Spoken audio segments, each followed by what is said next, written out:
Très chère famille Tchombo, chère famille bénie centrale, fiers membres de la Sainte Communauté du Parent Céleste de Chine-Afrique. Avec vous tous, nous avons embarqué dans le bateau 2023 contre vents et marées. Nous avons surmonté des difficultés ensemble, comme une famille.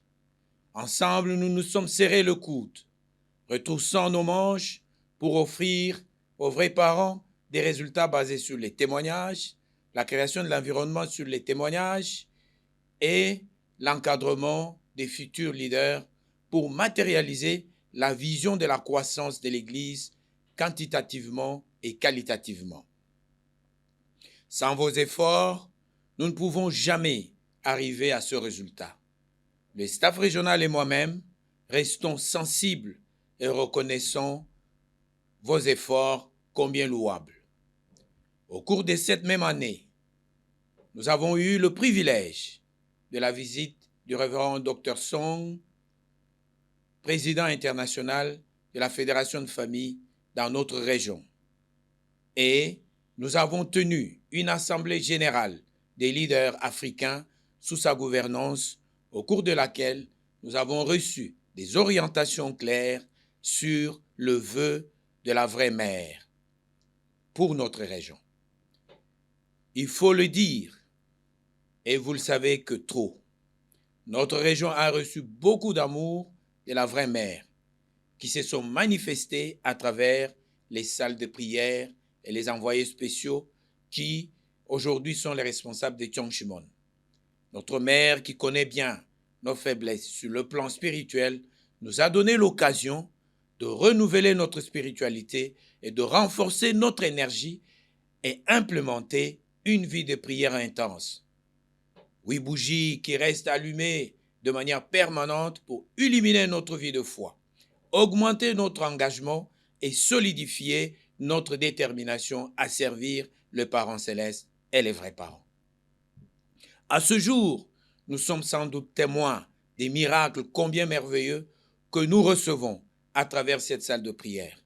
Une dévotion sincère dans la salle de prière Tchongchimon et le résultat sont substantiels. Chère famille centrale, qui peut encore, en ce jour, douter de la puissance des vrais parents manifestés dans nos vies à travers Tchongchimon. Rien que pour l'année 2023, nous sommes déjà à 17 salles de prière Tchongchimon à travers toute l'Afrique. Et je sais qu'il y a beaucoup d'autres nations africaines qui brûlent d'ardeur pour, encore une fois de plus, ouvrir ces salles. Au cours de cette même année, nous avons organisé la campagne de récolte des données des membres, des données de base à travers toute la région de l'Afrique céleste, afin de nous permettre de connaître avec exactitude le nombre que nous sommes, ce que nous avons, et à partir de là, nous pouvons avoir une unité de mesure pouvant nous permettre de comprendre réellement le niveau de croissance que nous pouvons atteindre conformément aux orientations de la vraie mère que notre président international nous a transmis. Il faut le reconnaître aussi, l'année 2023 n'a pas été une année pleine de roses. Au cours de cette année, certains qui, comme nous, avons commencé ensemble l'année 2023, des valeureux combattants du ciel ont tiré leur révérence. Nous nous inclinons devant leur mémoire et reconnaissons leurs efforts à titre posthume. Très chère famille Tchombo, très chère famille bénie centrale, fiers membres de la Sainte Communauté du Parent Céleste Chine-Afrique. Maintenant que l'année 2023 touche à sa fin, nous entrons déjà dans l'année 2024 et il est important pour nous de savoir comment aborder cette nouvelle année. Quel élan prendre pour l'an 2024? Quelles perspectives et quels sont les défis majeurs pour ce nouvel an? Heureusement pour nous, la fille unique de Dieu nous a déjà transmis ces mots de sagesse pour cette nouvelle année, placée sous le signe de l'année du dragon bleu. Le dragon, signe de la royauté, doit renforcer en nous, au cours de cette année, la détermination à établir le royaume du parent céleste et des vrais parents qui est le Chonilkuk. Dans la mythologie chinoise, le dragon est également signe de la suprématie. Comme le dragon, nous avons l'obligation, au cours de cette année, d'affirmer la suprématie des vrais parents dans notre région et dans nos nations respectives, afin que les personnes autour de nous réalisent la puissance des vrais parents en qui nous croyons. Le dragon est réputé pour sa ténacité et sa résilience. Au modèle de dragon, il nous faut de la ténacité, qui n'est rien d'autre que la capacité à résister contre l'adversité. Ce monde obéit à d'autres lois. Nous, les membres de la Sainte Communauté du Parent Céleste, viennent établir les lois célestes. Nous ferons face à l'adversité, mais il nous faudra la ténacité, comme le dragon, pour mettre fin aux forces du mal et établir l'ordre constitutionnel céleste selon la volonté du Parent Céleste et des vrais parents. Le dragon aussi, c'est un animal avec un instinct territorial très aigu. La perte du territoire est une notion inexistante dans son intérieur. Il milite plutôt pour la reconquête des territoires. Comme les dragons, nous devons travailler pour la croissance de l'Église. Il faut étendre le fondement de nos églises partout où nous nous trouvons, et cela doit devenir notre mission principale.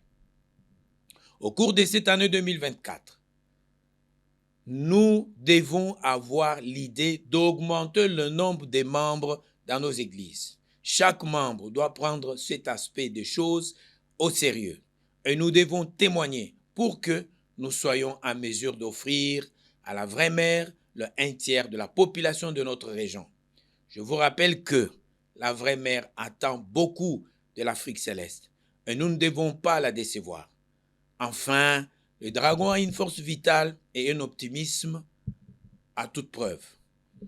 Il est vrai que les réalités de la vie et les difficultés qui nous accablent peuvent nous faire perdre la foi en notre cause et nous pousser à nous poser des questions sur ce que nous sommes, ce qui peut nous arriver. Mais je peux vous assurer que nous ne nous sommes pas trompés d'adresse et que nous sommes sur la bonne voie. Prenant exemple sur le dragon, nous devons être optimistes, croire en la vision des vrais parents, croire que nous sommes ceux qui ont été choisis pour sauver ce monde. Croire que nous sommes des fils et filles du parent céleste et des vrais parents. Croire qu'il nous revient la responsabilité de bâtir sur cette terre le royaume du parent céleste et être certain qu'avec la prière comme la plus grande force qui nous pousse à exister sur cette terre, l'établissement de Chonilkuk est une réalité que nous rendrons substantielle avec les efforts de nous tous. Enfin, le dragon est réputé comme un opiniâtre protecteur. À ce modèle, au cours de cette année, nous devons nous protéger mutuellement et veiller les uns sur les autres, faire preuve d'une solidarité dans le bon comme dans le mauvais moment.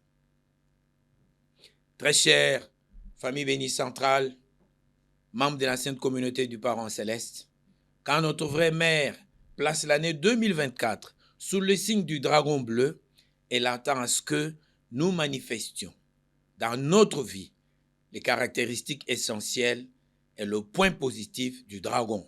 Voilà pourquoi, du plus profond de mon cœur, je formule à toutes les familles bénies centrales de la région Chine-Afrique mes vœux de prospérité, de bénédiction, de protection et de plus d'illumination et de succès dans toutes vos entreprises. Que Dieu bénisse l'Afrique. Adieu.